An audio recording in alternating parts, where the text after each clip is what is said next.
के आशीर्वाद के चक्कर में लोग जो है चक्रव्यूह में फंस जाते हैं। आशीर्वाद जो है मांगने से नहीं मिलता, आपको आपके कर्म ऐसे होने चाहिए। भगवान का नाम जप करोगे तो भगवान का आशीर्वाद वैसे ही मिलेगा। जो कोई अपना भगवान का नाम जप करेगा तो आशीर्वाद अपने आप मिलेगा ना, कि नहीं जो नाम जप करेगा तो उसको भगवान आशीर्वाद नहीं देंगे। और फिर कोई माथा टेक देगा जाकर मूर्ति के सामने, बस हो गया तो उससे आशीर्वाद नहीं मिलेगा। आशीर्वाद के लिए आपको साधना उपासना करना पड़ेगी। लेकिन नहीं, आजकल आशीर्वाद के लिए किसी की धूल चाहिए चरणों की, भगदड़ में फिर दौड़ो उनके माथे पे धूल लेके। अभी हाथरस में ये जो कई ऐसे जो निर्दोष मन जो भी भक्तगण थे, उनके जो भी श्रद्धालु थे, उनकी जो अकाल मृत्यु हुई, तो इस बात का हमें खेद है और सबको कष्ट है। जैसे सबको इस बात को लेकर कष्ट हो रहा है वैसे हमें भी है। परंतु ये जो समाज में अधर्म और पाखंड पनप रहा है, इसको लेकर भी हमें चिंतन करना चाहिए। और ऐसी घटना देखकर भी यदि कोई समझे नहीं तो फिर अब कैसे समझेगा। हमने सुना है कि 122 से ज़्यादा मृत्यु हुई है। ये कोई साधारण लोग नहीं थे, मतलब आप ऐसा भी नहीं था कि कोई बहुत बड़ा पहाड़ इनके ऊपर गिर गया। इतनी भीड़ किस बात के लिए, किस बात के लिए भीड़ थी वो? इसलिए कि चरणों की धूली सिर पे रखने से उद्धार हो जाता है, वो पानी पिला जाता है कि रोग ठीक हो जाएंगे। लोग जाते हैं कि बस बाबा जी आशीर्वाद दे दे और कल्याण हो जाए, पैसे लगाओ तो हमारा कुछ काम सिद्ध हो जाए, मनोकामना पूरी हो जाए। ऐसा लगता है कि सनातन धर्म के जो अनुयायी हैं वो भूल गए हैं कि भगवान राम भी है, भगवान कृष्ण भी है। इनका नाम जप करने से कार्य सिद्धि होती है, मोक्ष होता है, धर्म अर्थ काम और मोक्ष की चारों की प्राप्ति होती है। वो छोड़कर ये छली और कपटी लोगों के चक्कर में पड़ते हैं। और ये कपटी लोग भी बड़े विचित्र मायावी लोग होते हैं। अगर उनको सच में ज्ञान होता है किसी के पास, तो उसको समाज को ज्ञान देना है तो या तो भाई जैसे हम लोग साधु सन्यासी बनते हैं तो हम लोगों को घर परिवार का त्याग करना पड़ता है, इसलिए हम अपना सब कुछ त्याग कर अपना नाम परिवर्तन कर देते हैं। इन लोगों को क्या हो सकता है भाई, साकार हरि, साकार नारायण, फिर भोले बाबा। और आजकल बाबा शब्द जो है कहीं भी लगा दिया जाए, प्रेत पिशाच के आगे लगा दिया, कोई मर गया ब्रह्म बाबा, एक कोई सिंदूर पोत दिया तो भैरव बाबा, किसी को मुंडी रख दी तो कहते श्याम बाबा। अब वो मुंडी किसकी है, कहाँ से आई है, नहीं बोले ये बाबा है, बस बाबा जी। फिर बंगाली बाबा, तो फिर मौलवी बाबा, तो साईं बाबा। तो ये बाबा बाबा लगा देने के बाद ऐसा लगता है कि यहाँ पर कोई विशेष जो है आशीर्वाद का यहाँ पर फैक्ट्री लगी हुई है। या फिर सोचते कि वहाँ के कोई धूल मिल जाए, वहाँ का कोई जल मिल जाए। उनसे कहो कि भाई भगवत गीता पढ़ो, अरे क्या होता है पता ही नहीं उनको भगवत गीता। अरे राम नाम का ये मंत्र है उसको जपो, बोले नहीं ये सब करने की क्या ज़रूरत है, एक लोटा जल सभी समस्याओं का हल। बस ऐसे छल होते समाज के साथ। हाँ, समोसा लेके भाई खाते हो कि नहीं खाते हो समोसा, बोले जी महाराज खाते। अरे चटनी वटनी खाते हो साथ में, बोले कि हाँ खाते बाबा जी। हरी चटनी है कि लाल चटनी, बोले बाबा जी हरी चटनी से खाते। बोले यही तो तेरी कृपा अटकी हुई है, बोले लाल चटनी खाया कर, तेरे पर कृपा जी बाबा जी कल्याण हो जाएगा हमारा। लोग चले फिर वहीं भीड़ लगा देते फिर। और फिर जब ये इस प्रकार से दुर्घटनाएं घटती हैं तब फिर हम लोग क्या करते हैं कि जो साधु संत समाज है उनके पूरे माथे पर ठिकरा फोड़ते हैं। ये सनातन धर्म ऐसा है, सनातन धर्म के बाबा लोग ऐसे हैं, ये देवी देवता ऐसे हैं, इनके धर्म शास्त्र सनातन धर्म को साधु संतों को ही गाली देना शुरू करते हैं। पहले तो ये अधर्म को पनपता है तब कोई नहीं बोलता। अपनी बुद्धि गिरवी रखकर तुम हरी चटनी लाल चटनी के चक्कर में पड़ते हो, जब तुमको पता है कि किसी ने अपने आप को भगवान सिद्ध कर लिया। चश्मा पहन रहे, टाई लगा रहे हैं, साधु संतों को कोई लक्षण नहीं, कब तपस्या की पता ही नहीं है। हाँ, कोई साधु महात्मा होता है। आज हम 20-25 वर्ष के बाद आप लोगों के समक्ष बोल रहे हैं, हमारा जीवन ऐसा रहा है कि बचपन से ही निकल गए साधु संत, फिर भी हम लोगों को ये नहीं लगता कि हम भगवान हो गए। फिर भी हम ये नहीं कहते कि चलो भैया आ जाओ, हमारे धूल ले लो हमारे चरणों की और तुम उद्धार हो जाएगा। अपने को कोई भगवान सिद्ध नहीं करता। कोई कितने बड़े बड़े सिद्ध पुरुष होते हैं, वो भी अपने को भगवान का भक्त मानते हैं, वो अपने को उपासक मानते हैं, अपना सामान्य जीवन जीते हैं। और इन लोगों को बस भोले बाबा हो गए, भगवान बाबा हो गए। एक ऐसे हुए ब्रह्म कुमारियों का भी चलता है जाल, वो भी उनके भी एक बाबा जी थे ऐसे ही, पता नहीं कौन से बाबा थे, शिव बाबा यानी। और इनको भी जब नाम रखना है ना उस बाबा के सामने, तो भोले, शिव, नारायण, हरि ये नाम रखेंगे, ताकि छलने के लिए भगवान का नाम उसमें जोड़ दिया जाए, ताकि लोग हमको भगवान समझे। ऐसे ही कोई किसी की मुंडी कहीं पर कोई मर गया होगा, उसकी मुंडी पर रख दी, बोले इसको श्याम जी कहो, भगवान कृष्ण, बस उसको भगवान कृष्ण के रूप में पूजवाना है, ये हो गए श्याम बाबा। बोले क्यों? बोले ये भगवान कृष्ण के अवतार है। अरे मुंडी किसकी पहले पता तो करो, फोटो किसकी है? बोले भगवान कृष्ण जैसी लगती है, दाढ़ी वाड़ी सब है, सब भगवान कृष्ण लग रहे तुमको, फिर भी नाच रहे, कूद रहे, गायक हो रहे, गाना बजाना चल रहा है। समाज में ये सब कुछ होता है, सब कुछ चलता रहता है, सब देखते रहते हैं। धर्माचार्य मौन, समाज मौन, सरकार मौन, समाज के सेवक मौन, सब मौन। और ये ऐसे कोई फिर भगदड़ मचती है और कोई विस्फोट होता है, और फिर महाकाल की दृष्टि जब खुलती है, और जब वो शमशान ही शमशान बना देते हैं, सत्संग को भी शमशान बना दिया, फिर तब लोगों की आंखें खुलती है, और ये सब क्या हो रहा है, क्या हो रहा है। कोई फिर हरी चटनी, लाल चटनी के नाम पर खूब पैसा ठग लेता है, फिर जाके कहीं होटल खरीद लेता है, फिर अपना चुपचाप गायब, त्रिनेत्रधारी गायब, फिर तीसरे नेत्रधारी। ऐसे ही कोई पर्ची बनाने लग गया तो पता तो लगा कि सिद्ध पुरुष हैं, कि भी पिशाचिनी है, कि प्रेत उसके पास है, कर्ण पिशाचिनी देखकर भी कोई बताता है। लेकिन हमारे धर्माचार्य मौन, चल रहा है ऐसे ही धर्म पाखंड। फिर यही कभी विस्फोट होगा, फिर खुलेगा वही चीज़ें। माना कि ये जाल इतना कपट जाल होता है कि हनुमान जी जैसे लोग भी चक्रव्यूह में आ जाते हैं। तो आम जन मानस को इन चक्कर में पड़ने से अच्छा है घर में अपने को जो मार्गदर्शन मिल रहा है, अनुष्ठान कर रहे हैं, जो तुमको भगवत गीता कहती है, जो तुम्हारा धर्म ग्रंथ है, वो तुमको पढ़ना नहीं, वो तुमको समझना नहीं, उसको जानना नहीं, तो तुम ऐसे ही भटकते रहोगे। कोई भी आएगा तुमको मूर्ख बना के चला जाएगा। जब उसमें लिखा है यज्ञ तप दान पावनानि मनुष्य नाम, ये कर्म जो होते पावन करते हैं, मनुष्य को पावन करने वाले कर्म कौन से हैं? यज्ञ है, तप, और तप माने वही अनुष्ठान को, पुरस्चरण को तपस्या कहते हैं, व्रत को तपस्या कहते हैं, यज्ञ को। दान है, शुभ कर्मों में शुभ जगहों पे दान करो। बोले नहीं, इतना दुनिया भर का पैसा गलत जगहों पे दान जाता है, इतना अधिक भीड़ लगती है, बस चलो बुलावाया है, भजन गा दिए, फिल्मों में वही चल रहा है। हाँ, और फिर ये कथावाचिकाएँ महान आ जाती है, गाना शुरू कर देती है, और फिर तो बढ़िया सुंदर सुंदर लगता है, चलो भाई। और हमको लगता है कि वह धर्म कर्म हो रहा है वहाँ पर किसी को ये नहीं दिखता है कि नहीं इसके पीछे अधर्म हो रहा है। अच्छा देखो, धर्म है जहाँ हो रहा है वहाँ समझ में नहीं आता है। हमने शास्त्र का ज्ञान दिया, भगवत गीता समझाई, ब्रह्मसूत्र समझाया, श्रीमद् भागवत महापुराण समझाया, महाभारत समझाया, शास्त्रों में ऋषि मुनियों के जो बताए हुए स्तोत्र, कवच, उपासना पद्धतियाँ, साधना पद्धतियाँ समझाई, वो कम कंठ में उतरती है। और ये चीज़ बहुत सरल लगती है कि चलो कहीं चले जाओ, कोई पर्ची बना दे और भूतकाल भविष्य काल बता दे। अब भूतकाल भविष्य काल बताना होता तो ये 370 के चक्कर में ये 300 से नीचे न रहते। इस समाज को छलने वाले और ठगने वाले लोगों को साफ साफ समझ में आता है ये सब चीज़ें। लेकिन लोगों की जो प्रवृत्ति बनी हुई है कि बस दीवार सामने दिख रही है, फिर भी अपना कोई माथा फोड़ रहा है। और फिर ये 1 2 4 10 लोग जब समाज में अधर्म फैलाते हैं, अधर्म फैलता है, समाज धर्माचार्य मौन रहते हैं, सरकार मौन रहते हैं, सब मौन रहते हैं, सब कुछ चल रहा है, बढ़िया है। और फिर ऐसा कुछ घटता है तब फिर सारे साधु महात्माओं को फिर लपेटे में लिया जाता है। और फिर उन बाबाओं में फिर जो सही में बाबा है वो भी गए, फिर पीछे जाते हैं फिर। तो ये अधर्म जब पनपता है, ये इसका कोई समाधान समाज में निकालना चाहिए। हमने अभी भी हम कहते हैं, अभी भी हम धर्माचार्यों को भी समझाते रहते, कभी कभी धर्माचार्यों को भी हम बोल देते कि भाई कम से कम एक तो तय होना चाहिए कि कोई व्यक्ति सन्यासी बनता है, साधु बनता है। ऐसा तो हो नहीं सकता कि कोई साधु सन्यासी बनेगा ही नहीं, ऐसा भी नहीं हो सकता कि भारत भूमि में साधु संत है नहीं।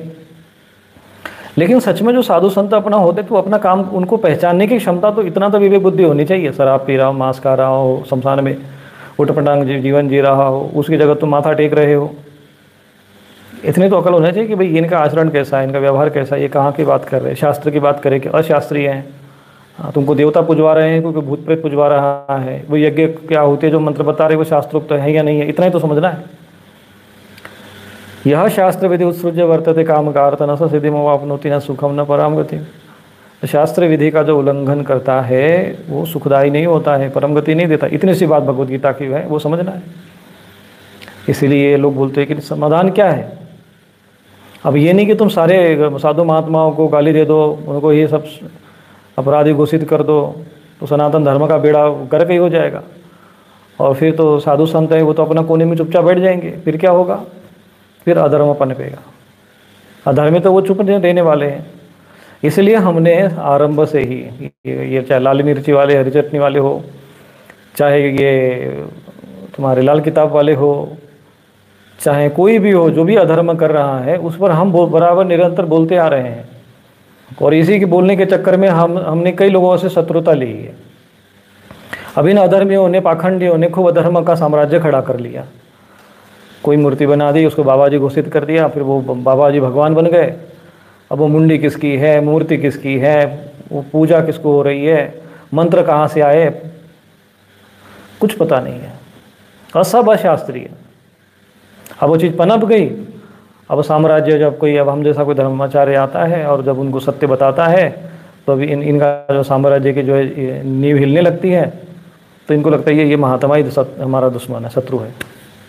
अभी हम कई लोगों को हम समझा रहे हैं कि ये शास्त्र के विरुद्ध है, ये प्रेत उपासना है, ये प्रेत है, ये इसकी उपासना हो रही है, ये बात हम समझा रहे हैं। उसके लिए भगवद गीता का वचन सुना रहे, समझा रहे हैं।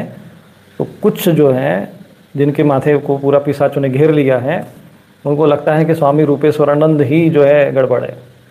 हमें ये बता क्यों रहा है, ये वही हाल है, मैंने पहले भी कहा था, आपको याद होगा।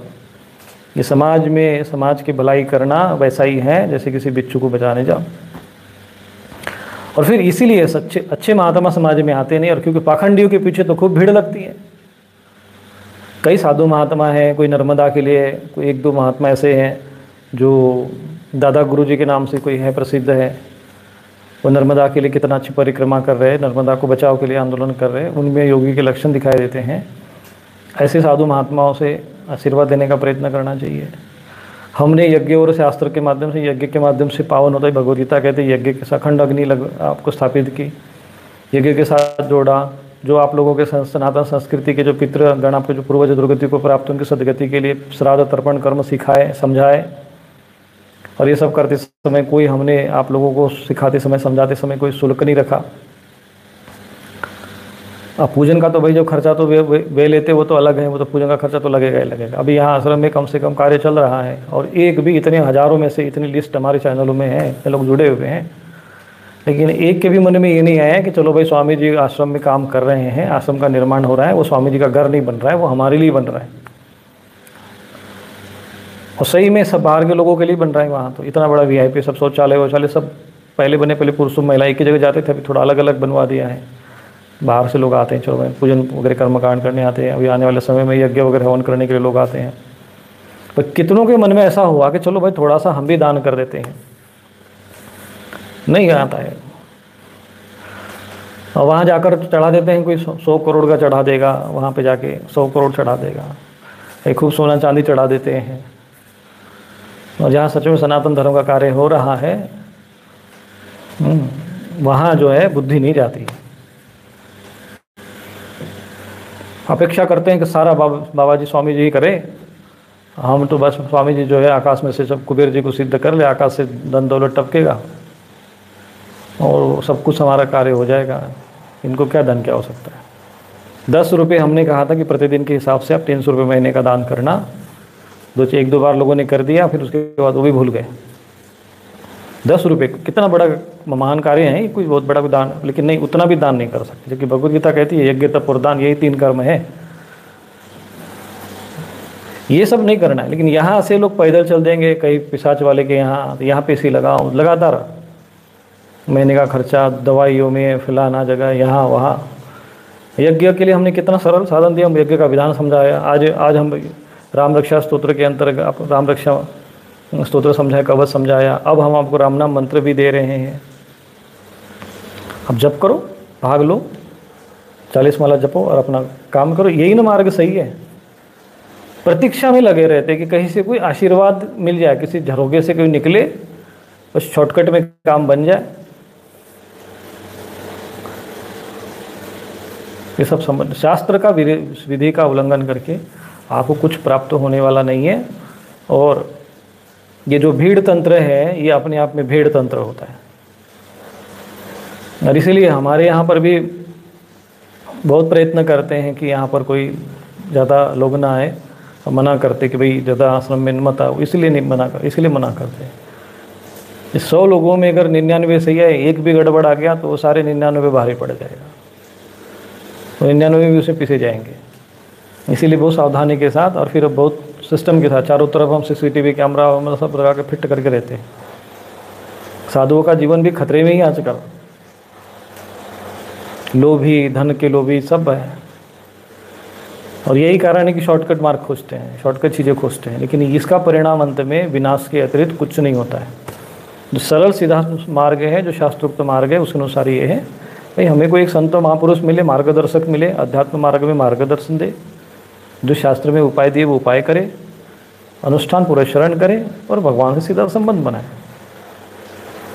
वहाँ से जहाँ जो हमें ऋषि मुनियों ने हमारे परिश्रम और तपस्या करके जो चीज़ें हमें उपलब्ध कराई, उसी के द्वारा हमारा कल्याण होगा। और वो छोड़कर हम जब इधर उधर जाएंगे तो उनका तो यही होगा, एक दिन भगदड़ में कुछ ले जाएंगे फिर। और नहीं तो फिर ऐसे लोगों का, इनको हाथ में आता कुछ नहीं है, जो 2-2 माइक हाथ में पकड़ के हरी चटनी लाल चटनी वाले त्रिनेत्रधारी है, उसमें लिखा था थर्ड आय, तीसरा नेत्रधारी जो होते थे। तो ये तो आपको समझना चाहिए नहीं, तीसरा नेत्र, तो फिर ये बड़े बड़े टाइटल्स अपने नाम के आगे लगा देते हैं, अपने को भगवान सिद्ध कर देते हैं, भोले बाबा, तो फिर वो साकार हरि, तो फिर कोई अपने को कल्कि अवतार, तो किसी को कोई लगता है शिव अवतार।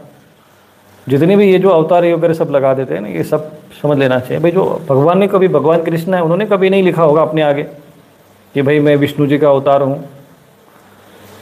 वो भी अपने आप में सहज में अपना आए, अपना काम किया, चल दिए। सही में साधु महात्मा अपना आते, धर्म का कार्य करते हैं, चल देते। चलना तो अपना कार्य करते रहते और निकल जाते हैं। जो भी सनातन धर्म का कार्य करना है, शास्त्र की बात। शंकराचार्य स्वयं शंकर जी के अवतार माने जाते थे, शंकर साक्षात। पर उन्होंने कभी नहीं कहा कि मैं शंकर जी का अवतार हूँ। हाँ, तो मेरी बात मानो भाई, उन्होंने भी भगवद गीता की व्याख्या की, भगवद गीता पर भाष्य लिखा, ब्रह्म सूत्र पर भाष्य लिखा, वही चीज़ें आपको समझाई, वही ज्ञान दिया। अब 4 मठ बनाए कि चलो भाई कम से कम आने वाले समय में, मठ इसलिए बनाया कि आने वाले समय में जो पीढ़ी होगी, ब्रह्मचारी लोग आएंगे, सनातन धर्म का शास्त्रों का अध्ययन मनन करेंगे। और एक आचार्य बैठा दिया, तो वो भी भूल गए कि हमारा धर्म क्या है, तो इधर इसलिए मठ बना दिया। और ऐसे महापुरुष आते, अपना काम करके निकल जाते तुरंत ही, जानते हैं या ज़्यादा रह जाएंगे तो भीड़ लग जाएगी। अब उन्होंने कहाँ अपने आगे कोई महान आचार्य वगैरह, कुछ आचार्य तो बस एक शब्द आचार्य होता है, आचार्य गुरु, इतना बहुत है। और उन्होंने भी कहीं पे न दरबार लगाए, न कहीं उन्होंने कोई चमत्कार लगाया, न कुछ नहीं। वो ऐसे सिद्ध पुरुष, उन्होंने महत्व दिया भगवद गीता को, महत्व दिया ब्रह्म सूत्र को, महत्व दिया धर्म ग्रंथों को, महत्व दिया उपनिषद को, महत्व दिया ज्ञान को, महत्व दिया तप को, महत्व दिया योग को। ये अध्यात्म है, ये धर्म है, इधर नहीं जाना है। प्रतीक्षा में लगे रहते, कहीं से कोई धूल पे थोड़ी सी पड़ जाए तो कल्याण हो जाए, कहीं चादर चढ़ा दे किसी कब्र पर जाके तो उद्धार हो जाए, कहीं पता चला कि कोई दूध पी रहे हैं तो वहाँ जाकर पेड़ लगा देते हैं। इसलिए कि धर्म का शास्त्र का ज्ञान नहीं है। और धर्माचार्य भी जो है, फिर जब जानते लोगों के भी आजकल यही सब कथावाचक खूब निकल रहे हैं। लोगों को शॉर्टकट चाहिए ना, एक लोटा जल सब समस्याओं का हल, वाह बढ़िया है। अब वो हल होगा या न होगा वो तो पता नहीं है, पर अब उसने कह दिया तो मान लो, चलो फिर चलते बढ़ो, लगाओ फिर भेड़ बकरी बने के लग जाओ पीछे। प्रश्न करना चाहिए ना कि भाई ये क्या है। आपको इतना तो समझना चाहिए कि भाई भगवान शिव जी को प्रसन्न करने के लिए शिव महापुराण में क्या विधान दिया है। आपको पता है मंत्र क्या बताया गया है, आपको पता होना चाहिए कि वहाँ अभिषेक करना पड़ता है, रुद्राभिषेक करना पड़ता है। पर यही सब चीज़ें जो समाज में होती हैं तो फिर लोग सारे साधु संत। अच्छा, दूसरी बात, टारगेट में लक्ष्मी बाबा जी आते। बाबा शब्द तो इतना खतरनाक बना दिया है, ये कोई भी अगर तांत्रिक मांत्रिक आजकल पकड़ में आता है, कुकर्म करता है, पकड़ में आता है, तो उसका भी नाम क्या कि बाबा। कोई बंगाली वंगाली जो भी होंगे वो माथे पे लगा देंगे, वो भी बाबा, बाबा जरूर शब्द लगा देंगे। और ये शब्द ही ऐसा खतरनाक हो गया है कि अब जैसे लगता है कि बस नाम लेने में भी भय लगे। तो क्यों चक्कर में पड़ना। आप भगवान राम, भगवान कृष्ण है, हनुमान जी है, भगवती दुर्गा, शिव जी, इतने में से किसी को पकड़ लो, इनके पीछे लगो ना। और वही हम भी कर रहे हैं, आप लोगों को उधर ही ले चल रहे हैं। ये नहीं कि वाह आओ मेरे पास, रूपेश्वरानंद महाराज के पास आओ और आशीर्वाद देंगे और कल्याण होगा, ऐसा तो कोई सिस्टम हमने नहीं बताया आपको। हम आपको राम मंत्र बता रहे, राम रक्षा स्तोत्र बता रहे, विष्णु सहस्त्रनाम बता रहे, शिव रक्षा कवच बता रहे, चंडी कवच बता रहे, इनकी उपासना करो। हम उनकी तरफ दिखा रहे, जो शास्त्र में जो चीज़ें बता रहे वो है। तो जो सच में जो साधु महात्मा संत महापुरुष जो भी होगा वो शास्त्र की बात करेगा और इन देवी देवताओं की उपासना की ओर मार्ग प्रशस्त करेगा। उनका कार्य है आपको मार्गदर्शन करना, आचार्य का काम है, गुरु का काम है मार्गदर्शन करना। बाद में कोई बोले कि नहीं तू मेरे चरण की धूली ले जाओ, मेरा चरणामृत पी लो, बस मैं ही सब कुछ हूँ, वही शिव बाबा बना दो, किसी को भोले बाबा बना दो, ऐसे चलते रहेंगे समाज में। और ये तब तक रहेगा जब तक समाज में ऐसे ही भेड़ बकरियों जैसे मूर्ख बनने के लिए जब तक लोग रहेंगे तब तक ये सब रहेगा। जिस दिन समाज जागृत हो जाएगा, शास्त्र का अध्ययन करने लगेगा, शास्त्रों को तो देवी देवताओं की उपासना करने लगेगा, कोई समस्या नहीं।